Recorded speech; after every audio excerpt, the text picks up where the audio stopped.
Today I'm joined with Nikki Hughes, or by Nikki Hughes. Nikki, thanks so much for joining me. And I know you and me have chatted before, but maybe people haven't seen that. So do you want to tell us a little bit about yourself? We know you're in London in lockdown at the moment. So yeah, what would you like people to know about you, I suppose, is probably a good starting point. Yeah, so I'm Nikki and I'm mum of three children. One is neurotypical, one is autistic with ADHD, dyspraxia, and is verbal without a learning disability.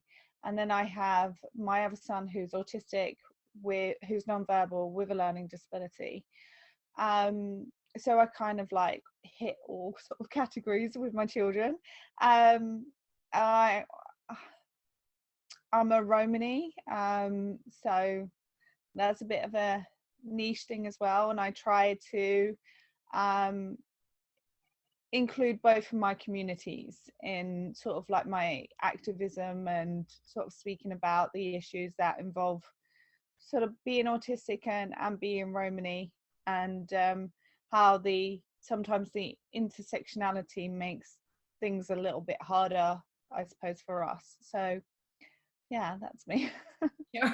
Thank you.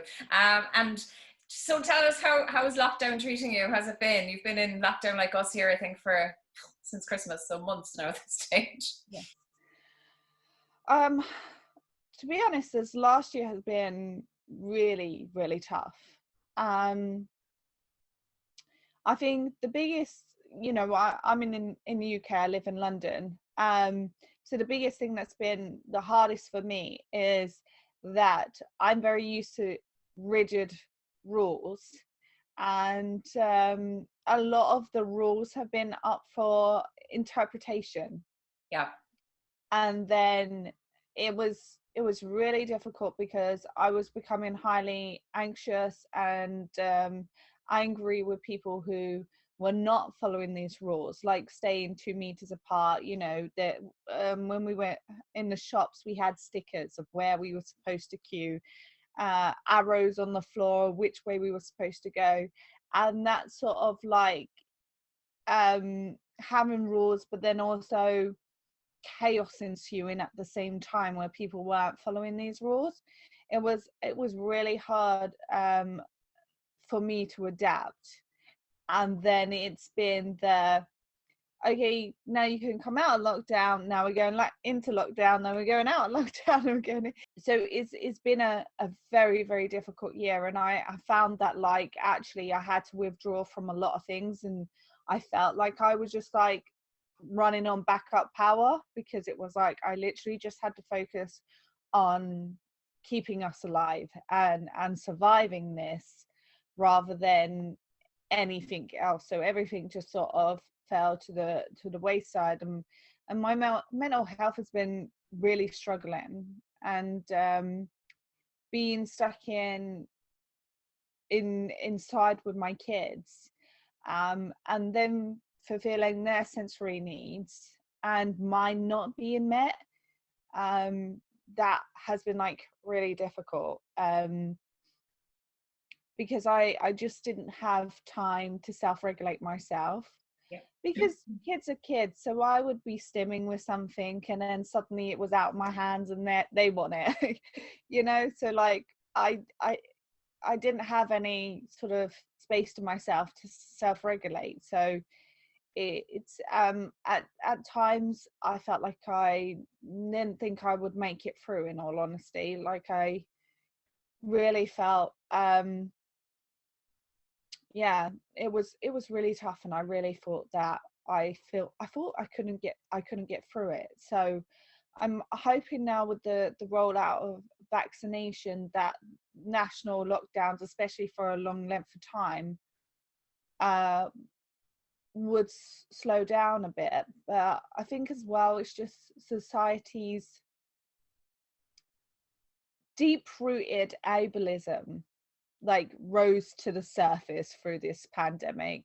Yeah. And it's very difficult when you see, especially on social media and in the news and stuff, that basically you're not worth anything, your life is not worth saving, and Yeah, and that you're on the I think the government responses across the world basically have highlighted how much ableism is present, hasn't it?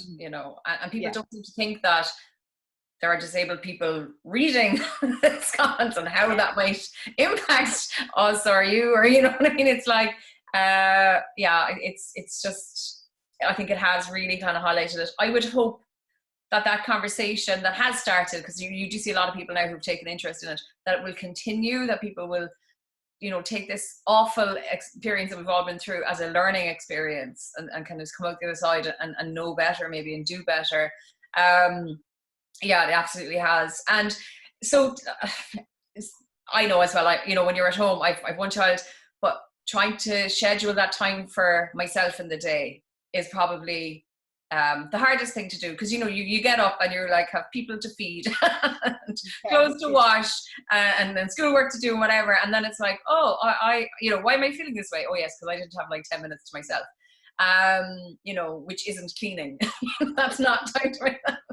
yeah, I was again, and you know what, it's like I have a good regime going, and then something happens, and I go back to my old habits again. But I was really good in January. Like, I was getting up, I was like getting on the bike for maybe half an hour, I was meditating for at least 10 minutes. So, and the difference it made, I just felt like the day was much calmer, my approach, you know what I mean? It just kind of kept all the busyness and all the distractions out.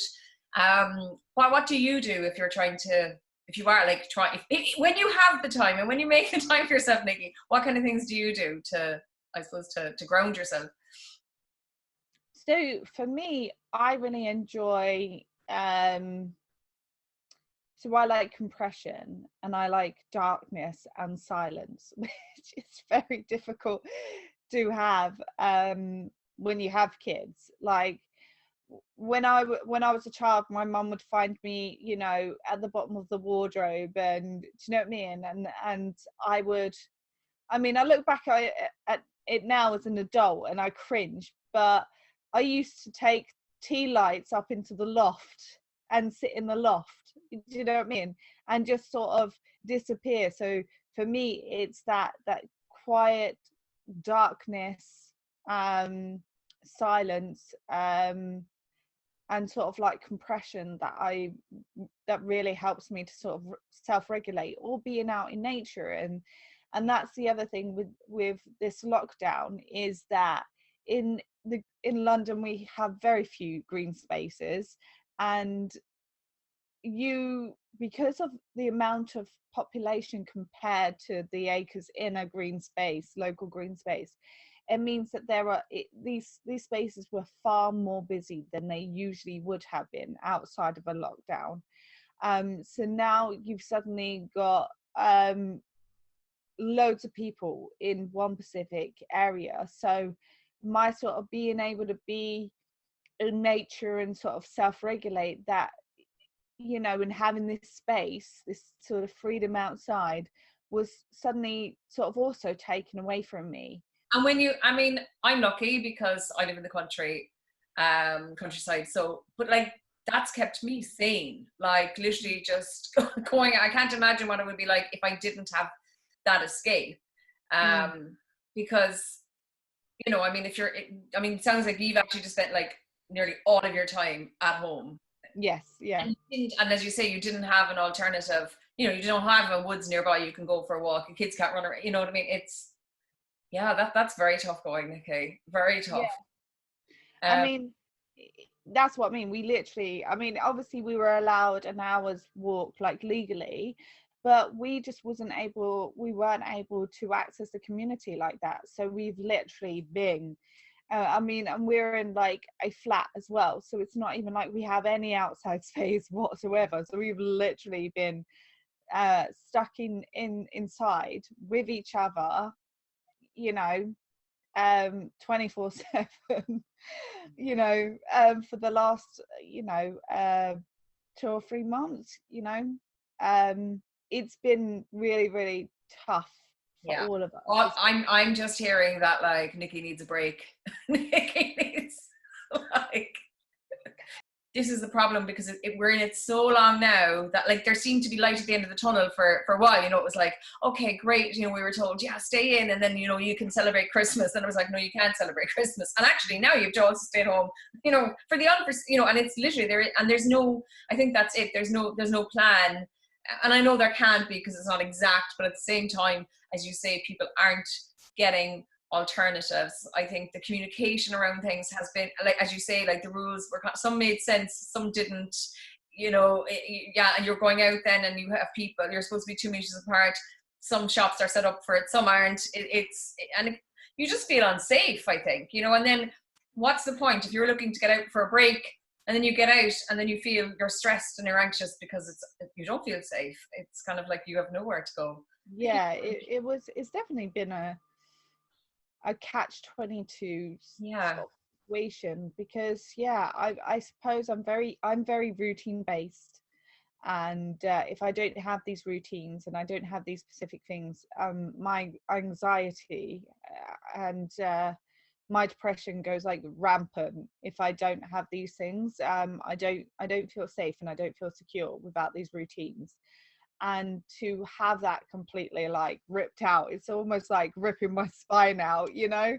I just was suddenly like, just wasn't able to cope. And there's it's weird to, this pandemic has shown me definitely how much my life is structured and how much my routines actually mean to me, and how important they are, and what things I naturally put in place to make ourselves keep ticking, us as a family, myself, you know, keep ticking, and how much everything is very thought out and structured. And when someone, it's almost like a house of cards, someone's just blown mine over, and I just so it's kind of been Yeah, I mean, I suppose that's something people don't, maybe who aren't autistic, or look, who maybe have different lives to us, maybe don't fully understand that, like,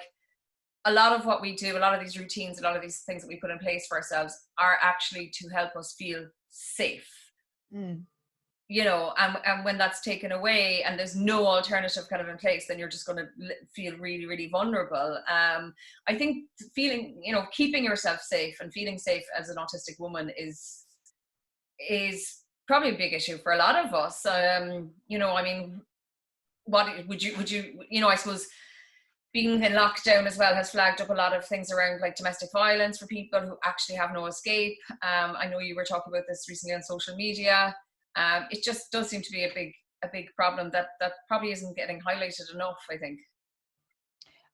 No, you know, it's especially, I think women are definitely vulnerable, and I'm not saying that men, it doesn't impact men, but statistically it's more women who are impacted by these things than there are men. But I think as an autistic woman, I think we're that little bit more vulnerable to things like abuse and domestic violence, and it's generally, even in my own life, in my own experiences, I've not understood. I've missed every red flag. I've missed every sort of sign. And then suddenly when I'm in a situation and it's plainly obvious and it smacks me in my face and I don't feel like there's necessarily a way out, then suddenly I realize where the hell I am, you know. And so with things like especially people who are abusive, they're very manipulative, they're you know, it's subtle things that they do, that as autistic women we don't always pick up. As autistic people, we're naturally born with this ability to understand our own bodies and our own sensory needs and stuff, and then we're sort of told, because that doesn't fit into the rest of the world, that we have to change. So what we then tend to do is distrust our inner voice and our inner instinct. And I would say that for a lot of autistic women, to keep safe is like trust that. Like, if you're feeling uncomfortable, like, that's okay to be uncomfortable. Don't let anybody tell you you're being oversensitive or you're overreacting, because sometimes that's your internal alarm bell going off and saying things aren't safe, and that's perfectly fine to do, you know. That's so true. I mean, everything you said there is just like, yeah, yeah, totally agreeing. Because that's how I felt myself. Like, it's I think because we're not naturally manipulative, you know, I mean, like, manipulating other people kind of doesn't make sense to me, you know. It's so, I think when we don't experience it ourselves, it's kind of hard for us to actually realize that other people are doing that. And it's, as you say, those red flags. But again, it's that disconnecting from your inner voice or your gut, or, you know, we learn early on, well, I definitely did, like, not to trust my inner gut, you know, and not to trust my inner voice. And I kind of disconnected from that. So, you know, and then you kind of, if you do have an experience where you're being abused or manipulated, you start giving out to yourself then, because you're like, oh, I'm so stupid. How did I not notice this? But you're kind of set up, groomed nearly throughout life, you know, to just, and being uncomfortable is just kind of like an accepted part of being autistic. It's like, well, so what? You know, if you complain about things being too loud or too bright or whatever, it's like, well, you know, no one else feels that way. So you feel this is a normal, this is actually just how you're supposed to be. Isn't that, that's kind of like, yeah, exactly. And we so much, we're told by society to override our own feelings and how we're feeling. Like you said, being uncomfortable, we're told, oh, just get on with it, you know, well, I don't feel that. Or necessarily, like, sometimes I think for me, I've been in situations where I've had a feeling and I've been uncomfortable, but there's been no reason. Outwardly, this person has been behaving immaculately, and there's no reason, but inside, my alarm bells have been ringing. And we can be quite blunt. So then we would be like, no, I'm not comfortable, I'm out. And then people will be like, you know, oh, you're rude, you know, you shouldn't do that, why are you doing that, you're being oversensitive, you're being crazy, do you know what I mean? And so we after a while we learn not to trust that, you know, in a voice, that the alarm going off, you know. I think And that's probably women in general, because we, you know, it is, it's like, if you're standing up for yourself, you're you know, there's one word for you.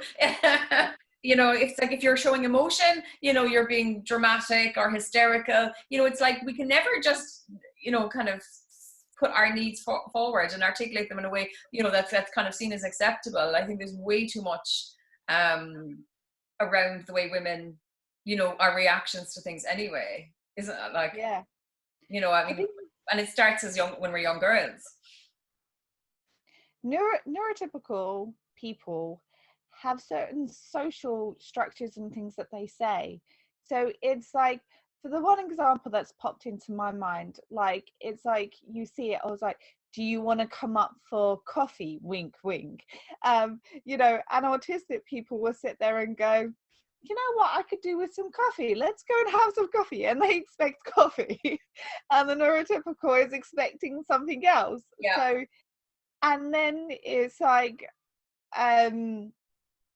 and talking to other autistic women, it's like, a lot of the situations then, when it comes to it, it's like, oh, well, you've missed all these signs, these social signs, so you have somehow signed an agreement that you didn't realize that you were signing to, so now you feel the obligation to carry through with that agreement, even though you do not feel comfortable.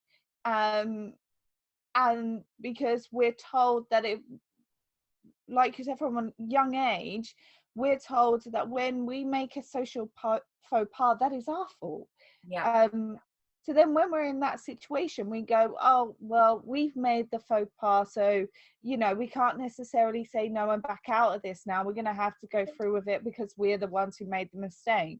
So a lot of autistic women are doing things that they're not necessarily comfortable with, and they're not happy with, for the sake of social convention. That's it. You know, I think it goes deeper. It's part of masking. It's part of, you know, you kind of set out to kind of do, you know, to protect yourself. So you learn to please others, to kind of protect that inner self, you know, from more ridicule. But by doing that, you actually end up putting yourself in dangerous situations, and situations, yeah, you don't want to be in. I always kind of say it's like when our yes means no. You know, it's like yeah, you know, you're not actually consenting to things. You feel like you have no choice. I think that's this is like, it's a really important discussion, because I just think that, like, how we, you know, that we send these messages to our young girls like really early on, you know, kind of to, you know, that you know, to be polite, or to say what someone, you know, don't say this and don't say that. And it's like, well, they're learning all the time then that they're the problem and they should just please other people. And yeah, I mean, definitely, I think the narrative needs to change about that. It's okay to say no. Like, it doesn't matter if you've missed all these cues and he's like, well, you've been leading me on whatever. It's perfectly fine for you to say no and back out of that situation. You don't have to. You don't owe anybody the rights to your body, or to do anything because of some social obligation. No. But, you know, I also understand the fear in that sometimes situation. Like, you feel like if you don't actually go through it, then they might get violent and something worse might actually happen as well. So I understand it's not always as cut as dry as just saying no and leaving a situation. And then we also all have this sort of fight or flight instinct. So some of us do freeze and are not able to sort of speak up in that moment. And I think they've said that there's like a fourth one, which is fawn, which is the self, you know, to please the person, you know. So if those are your survival instincts, you know, to freeze or to fawn, you know, you're not necessarily going to be able to have the strength to say no and back out of that situation. So I think we also need to be aware of what our reactions, because I see so many people go, oh, in that situation I would do this, and I was like, well, you don't actually know until you're in there actually how, because, you know, it's a part of your brain called the amygdala, and it literally takes over any logic. You're not having a logical reaction to anything, so you can't actually say precisely how you would react in that situation until you're in that situation. So I hate when people say that, well, I would do this, and I'm like, you have no idea. I found that the most outgoing, confident, loud women are the ones that are mainly being abused, who have been sexually abused, violently, you know, been in domestic violence, you know, all that sort of stuff, you know. So you can't always tell from somebody's outward character, you know, just what. No, I mean, you know, if you look at how you know, we mask as well, it's like, oh, no one's ever going to know what's going on because I'm just, you know, my life's great, and you're afraid to tell people, you know, what's actually going on. There's layers of stuff there, isn't there, for us. And like, I mean, people don't seem to see the relationship either with like teaching autistic kids, you know, compliance, basically. Yeah. I mean, the minute an autistic child says no, you know, I often see it like labeled as defiance, and I'm like, wait, what message are you sending a kid if they can't say no to something? Yes. You know, and I like, it's kind of like, where do these ideas that we just talked about, like, where do all these ideas in our heads as adults come from? Well, they start there. They start when someone doesn't accept your no and starts, you know, teaching you that you have to comply, or you have to do things, or starts bribing you, or, you know, rewarding you for doing something. It's like, there's a huge connection there, but people just don't seem to think about it enough, or I suppose probably because, you know, conversations like this aren't maybe, you know, if you have a kid in a classroom, they're not thinking of two autistic women, you know, having this conversation later on, because they don't seem to connect how our early childhood experiences lead to all of these difficulties later. Yeah, especially being, you know, a good person, and they don't know how, for autistic people, how that can be taken so literally. Yeah. And then we don't, you know, we don't understand the difference between what is necessarily deemed as a good reward compared to a bad reward, in the sense that, you know, like with a child being groomed, that abuser, do you know what I mean, could be going, oh, you know, you're such a good girl or whatever. And it's hard for us to distinguish which is actually, because when we think about it, even with what is seen as the good part, like, so your teacher rewarding you, or your parent, or rewarding you, but like you said, we're always uncomfortable. So when we're being praised for staring somebody in the eye, Yeah. even though that makes us uncomfortable, how are children supposed to then distinguish from when they feel uncomfortable with somebody touching them privately? Do you see what I mean? And being told that Absolutely. they're a good person for that. Do you know what I mean? Yeah. It's Well, I mean, it's, you know, kids who can't sit still, they're being, you know, it's like, well, if you sit, you know, if it's physically difficult for someone to actually sit still, and then you're rewarding them for sitting still, you're teaching that person that actually you get praise. It's not the reward. You're teaching, the message that the person is getting is like, well, if I feel uncomfortable and if I can control my body, even though it's putting myself under huge stress and I'm uncomfortable, then that person will like me or accept me. Like, that's the message that's coming. You know, people talk about rewards as if the rewards are doing the work, but really I think we have to look at the messages that the kids get, you know, through these rewards, because it does lead to all of these things, you know. yeah. Yeah, I mean, I don't use rewards at home. You know, I would have thought nothing of wrong with rewards until I found out I was autistic, and I started researching ABA, and then I started researching behaviorism, and I was just like, whoa, why is no one talking about this, you know? Yeah, I think definitely for me, I think I find a lot of information, even with the autistic community, we're talking about um, trying to give neurotypicals advice about the autistic experience.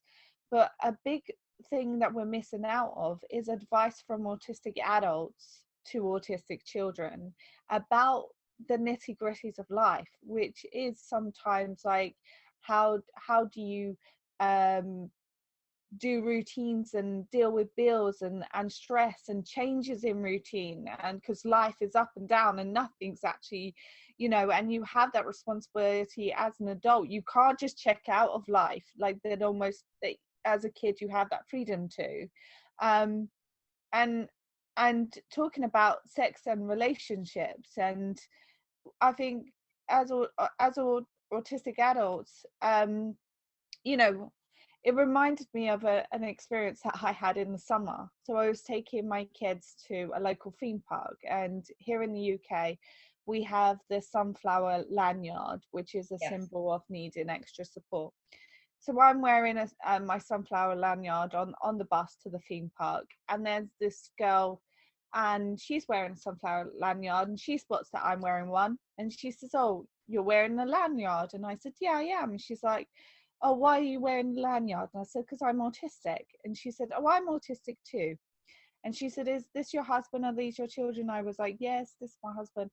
And on this sort of on this public bus, she turned around and said to me, "Well, how do you have sex?" You know, I have touch aversion, and I can imagine having sex. So how do you have sex? And it was like an embarrassing moment for me, because I was a bit like, we're on a public bus. I have my children with me. I don't really want to be talking about sex. Um, so I sort of like did a very diplomatic way of telling her, like, you know, I have touch aversion as well. But like, when you find somebody that you trust and you connect with, it's different. There are ways that you can get over these sort of things and enjoy, and it's a different kind of touch. and then it was like weirdly the bus stop she got off, and everybody on the bus sort of like gave me this weird little clap and this sort of so weird. It was such a weird experience. I was like that. But I just thought the fact that I've had this experience means that there are young people out there who are not getting these answers whatsoever, that they feel this is my only chance to sort of ask these questions, you know, of another autistic adult who's actually, and the amount of like people that autistic parents that I've spoken to who have literally had people say, oh, you've had sex? Oh, I didn't, I as autistic people, like, you had sex? It's like, yeah. That's kind of why we're all here, actually, because someone else has. Yeah, you know?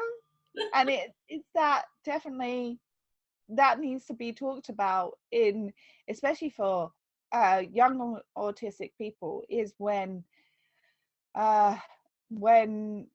sort of whole puberty comes in, and then suddenly you've gone through this sort of compliance sort of childhood through these sort of therapies, and then you also have struggled socially, and then everybody at your school is suddenly talking, because with teenagers they're not always telling the truth. So these teenagers could be like, yeah, I've slept with like 6 people, and then it's somehow, as an autistic person, you feel obligated to actually go through with that, because you're not realizing that, you know, if you've been, you know, you've struggled socially, you haven't had a lot of friends, it can be like, oh, this could make me popular, you know. I mean, it can be a way in as well. Like, there's just so much attached to it, really, you know. But I mean, when you think of like kids as well who, you know, don't want to be touched, don't want to be in photographs, don't want to be hugged, but they're told, you know, oh, give auntie whatever a hug, you know, it's like, just be in this one photograph, and it's like, well, that